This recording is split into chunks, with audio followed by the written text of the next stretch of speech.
Omar wiped the dust off his camera lens as he stepped out his car, the late afternoon sun casting long shadows across the quiet rural town of Elmswood.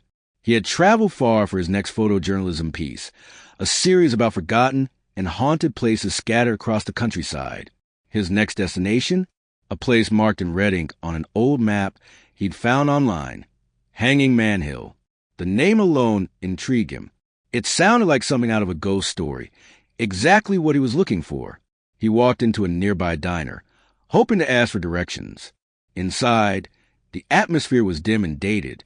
The smell of coffee and fried eggs lingered in the air. Only a few locals sat around, quietly eating or reading newspapers. Omar sat at the counter, spreading out his map and camera gear. An old man sitting 2 stools down noticed the map and squinted. "You're not thinking of going up there, are you?" he asked, his voice low and gravelly. "Up where?" Omar replied, though he already knew. The man tapped the map with crooked finger. "Hanging Man Hill. That place is cursed, boy. Ask anyone." Omar smiled politely. "Cursed? Why do you say that?" The man leaned in, eyes serious. "People used to hang criminals there a long time ago. But one of them, he wasn't guilty. They say his soul never left. People hear ropes swinging in the wind, see things they can't explain. And the ones who go up there after dark, they don't come back the same, if they come back at all." Omar raised an eyebrow. "So it's haunted." "It's worse than haunted," the old man muttered. "It's hungry." Omar tucked the map into his jacket, trying not to let the old man's words get to him. He had heard warnings like this before, superstitions, myths, but that was the point of his work, to explore the dark places people were afraid to talk about. By sunset, Omar had left the town behind, the dirt road growing rougher as he got closer to the hill. Trees crowded in on both sides, and the sky began to darken into a deep orange. As he stepped out of the car at the base of the trail, he noticed a wooden sign, weathered and broken, half buried in weeds. Burned into it were the words, "Turn back." He hesitated, then picked up his camera and flashlight, and started to climb. The trail up Hanging Man Hill was narrow and overgrown. Thick trees leaned inward, their twisted branches blocking out the fading light. Omar stepped carefully, his boots crunching over dead leaves and roots. His flashlight flickered weakly, casting shaky shadows ahead. Despite the weight of the silence, Omar pressed forward, drawn by a strange curiosity, or maybe something else. After about an hour of hiking, the trail leveled out into a clearing near the top of the hill. There, in the center of the space, stood a massive, ancient tree. Its bark was blackened and cracked, like it had been scorched by fire long ago. Its gnarled limbs reached out like clawed hands, and from one thick branch dangled a rotting length of rope, frayed at the end, where the noose had once held something. Or someone. Omar raised his camera and took a photo. The shutter clicked. But when he looked at the screen, the image was wrong. The tree was there, but behind it, in the shadows of the forest, stood a figure. Tall, still, faceless. He lowered the camera and looked again. Nothing, just trees and darkness. "Probably a lens flare," he muttered, but unease crept up his spine. He continued taking photos, circling the tree. Every time he checked the screen, the same shadowy figure appeared in the background, a little closer each time. The air grew colder. Windless. Still, Omar glanced at his watch. 8:47 p.m. It was too late to hike back. He set up a small tent near the edge of the clearing, close enough to the path in case he needed to leave quickly. As he zipped himself inside and lay back with his flashlight beside him, the woods outside felt deathly quiet. No wind, no insects, no night birds, just silence. Then he heard it, faint at first, like the whisper of a swing. Creak, creak, the sound of rope under weight, swaying slowly back and forth. Omar sat up, listening hard. The sound was coming from the tree. He unzipped the tent slowly, flashlight in hand. The beam cut through the dark. There was the rope now swinging, but there was no wind. Omar stepped out cautiously. His flashlight flickered once, then again, and then, for just a second, the beam caught something above him, a pair of feet dangling in the air. Omar's breath caught in his throat. The feet dangled just above the tree branch, swaying slightly, dirty, barefoot, lifeless. He raised a flashlight, and for a single, frozen moment, the full figure came into view. A tall man in tattered old clothes, his body limp, his head slumped forward. But there was something wrong with his face. There wasn't one. Where features should have been, eyes, a mouth, a nose, there was only stretched, grayish skin, smooth and blank like old leather. Omar stumbled backward, nearly dropping the flashlight. As he moved, the figure's head snapped upward, not slowly, not naturally, but all at once, like a puppet yanked on invisible strings. And though it had no eyes, Omar felt it looking at him. The noose creaked again as the body began to twist unnaturally, first to one side, then the other, then upside down, like it was rotating with no wind, no reason. Omar turned and ran. He bolted down the trail, but the path had changed. Where there had been a narrow way through the trees, now there was only thick brush. He forced himself through the woods, branches clawing at his face, the flashlight beam darting left and right. Behind him, the sound of creaking rope followed. Creak, creak. Then, something heavier. Footsteps? No. Dragging. Omar stopped, trying to catch his breath. He turned in a slow circle. Everywhere looked the same, trees dark, twisted trunks, and shadows that move when they shouldn't. Then up ahead, light, a small wooden structure appeared through the trees.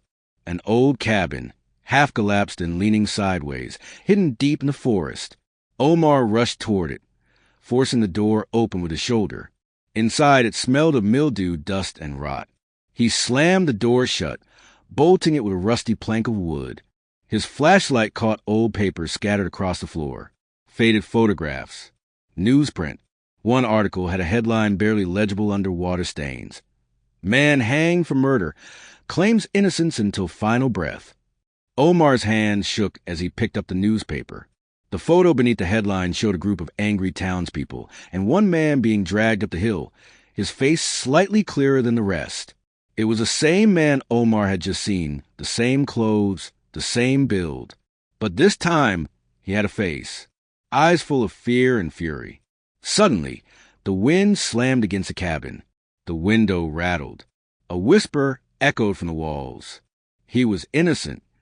The flashlight flickered once, then died. The cabin was drowned in darkness. Omar held his breath, frozen. His flashlight was dead. The only sound was the shallow rhythm of his own breathing and something else. A whisper. It wasn't coming from outside this time. It was inside the cabin. He reached into his backpack and pulled out his phone. The screen's glow cast pale light around the room.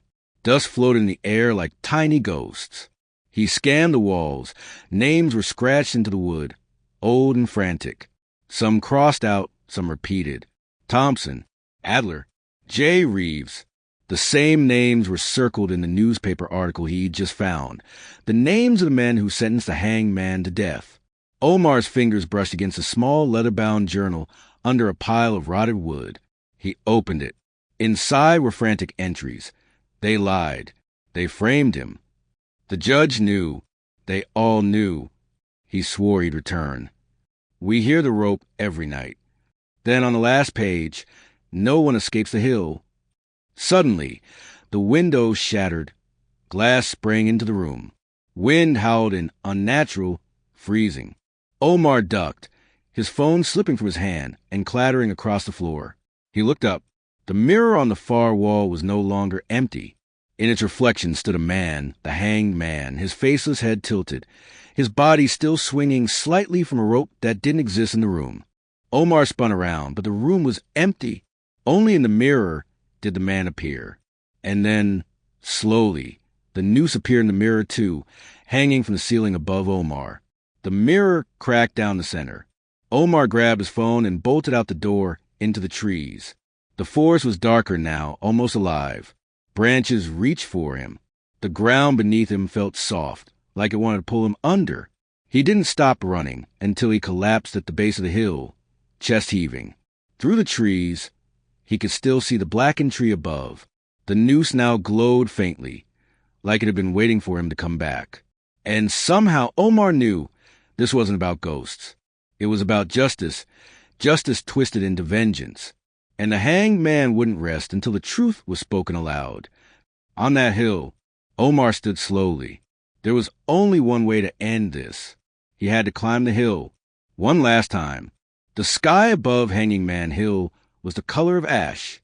No stars, no moon, just an empty, suffocating gray. Omar stood at the base of the trail, gripping the journal in one hand and an old wooden cross in the other, both recovered from a cabin. He felt heavy, like the forest itself was pushing back against him. But he pressed on, step after step, toward the cursed heart of the hill. As he neared the clearing, the silence returned.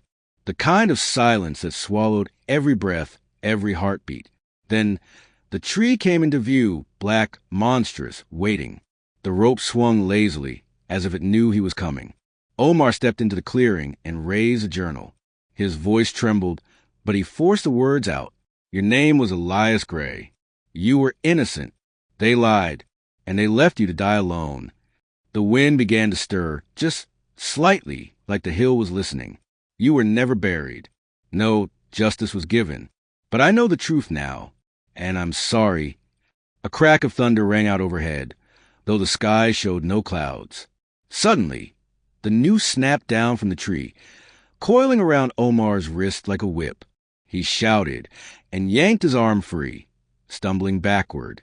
The ground trembled, the tree creaked, and then the hanged man appeared, fully formed, feet floating inches above the dirt.